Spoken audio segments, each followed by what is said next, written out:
नमः सिद्धिभ्यां।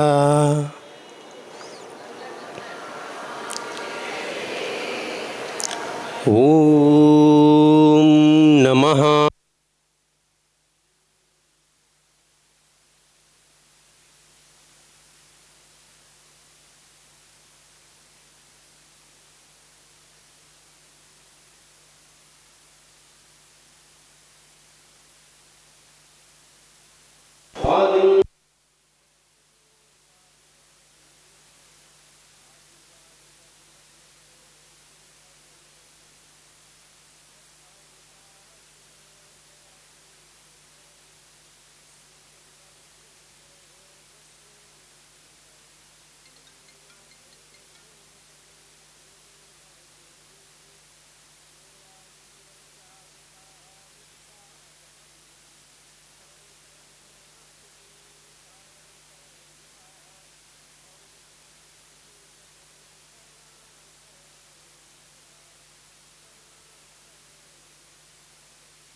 एक 108 आचार्य भगवान विशुद्ध सागर जी महाराज की, ढाई दीप में विराजमान 3 कमल करोड़ मुनि भगवंतों की।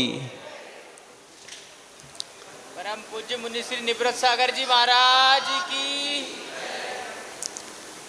बंधु,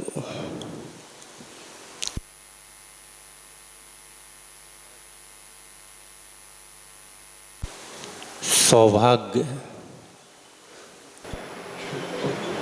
संचालक महोदय कह रहे थे कि सौभाग्य प्राप्त हुआ है सुनने का।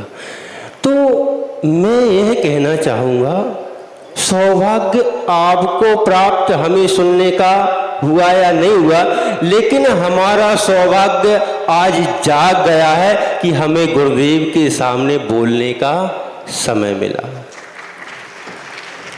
आप सोचा होगा ऐसा क्यों बोल रहे हो? क्योंकि ऐसा गुरुजी ने ऐसा इसलिए किया है कि वह देखना चाहते हैं कि हमारे शिष्य बोलना भी जानते हैं नहीं। अगर कुछ त्रुटि होती है तो उसको सुधार करने के लिए वह उनके सापेक्ष में अपने थोड़ा थोड़ा उद्बोधन दिलवा दिया करते हैं। क्योंकि जब बाहर जाते हैं तो बाहर से क्या होता है, लोग ठोका करते हैं, समझ गए, ठोका करते हैं, हाथ नहीं लगाते। लेकिन गुरु एक ऐसा हुआ करता है जो घड़े की भांति हुआ करता है, वह अंदर हाथ भी लगाता है लेकिन बाहर से ठोका भी करता है। बाहर के लोग तो ठोकते तो दोचा पड़ जाता है, समझते ना।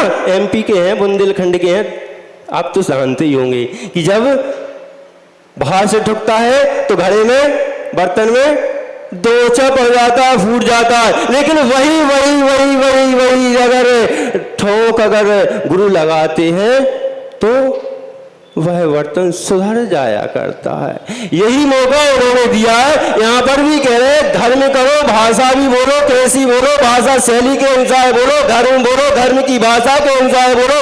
धर्म कैसा करना चाहिए, धर्म का क्या है, धर्म को कैसा बताना चाहिए, धर्म के ऊपर से अपने को क्या बोलना चाहिए। इसी प्रकार से यहाँ पर आचार्य भगवान रविशरण स्वामी पद्म पुराण के 4थे अध्याय में बता रहे हैं कि जो जीव धर्म नहीं करता, धर्म किसी भी प्रकार से कमाया जा सकता है, कोई भी प्रकार से कमाया जा सकता है। वो तो सिर्फ अपने कमाने के ऊपर है कि अपने को जैसे जिस प्रकार की वक्ता की शैली हुआ करती है, भाषा हुआ करती है, उसी प्रकार से वह धर्म पुण्य कमाने वाले की अपनी एक शैली हुआ करती है।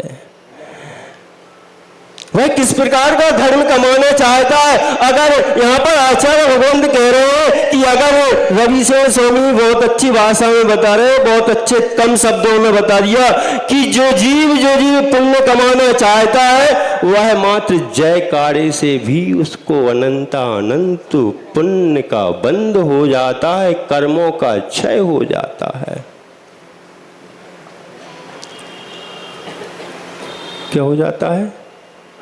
पुण्य का बंद हो जाता है, अनंत अनंत कर्मों का क्षय हो जाता है। लेकिन हम कंजूसी यह कर लेते हैं कि जयकारा कौन बोले, जयकारा बोलने में भी हमारी शर्म आ जाया करती है, हमारी प्रेस्टीज डाउन हो जाया करती है, क्योंकि हमने जयकारा बोला, हाथ उठाया, लोगों ने सुन लिया, अरे अमुक व्यक्ति अमुक की जय बोलता है। अरे आचार्य भगवान रविशंकर स्वामी कहते हैं, दृष्टि विघ्ना कृतो मेघा काशस्य बीजावृतम जीवानां च विना देवता सुखम तो कृतः। जो जीव किसी प्रकार का धर्म नहीं कर सकता, किसी प्रकार के गुणगान नहीं कर सकता, किसी प्रकार की अपने पूज्य पुरुषों की स्तुति नहीं करता, उस व्यक्ति से हीन तो दीनहीन तो कोई व्यक्ति हो ही नहीं सकता।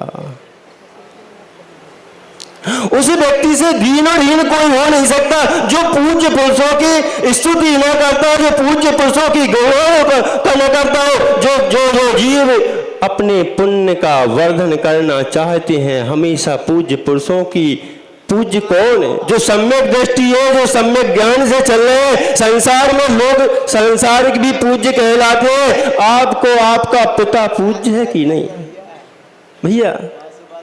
आपको आपके पिता पूज्य है कि नहीं? लेकिन वह पिता पूज्य होते हुए भी क्या करेंगे?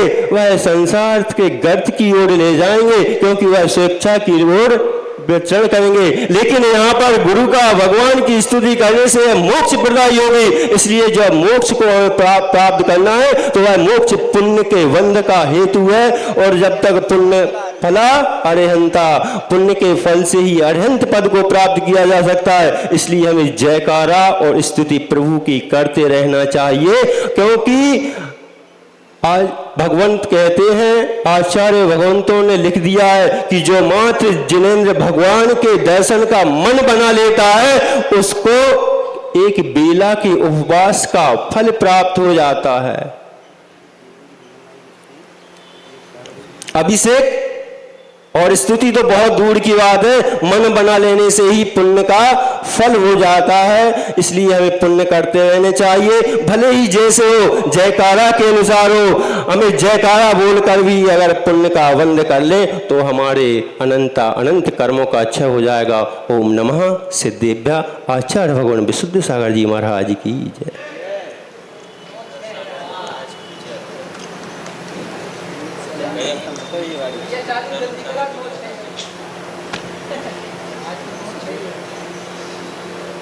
नौ 10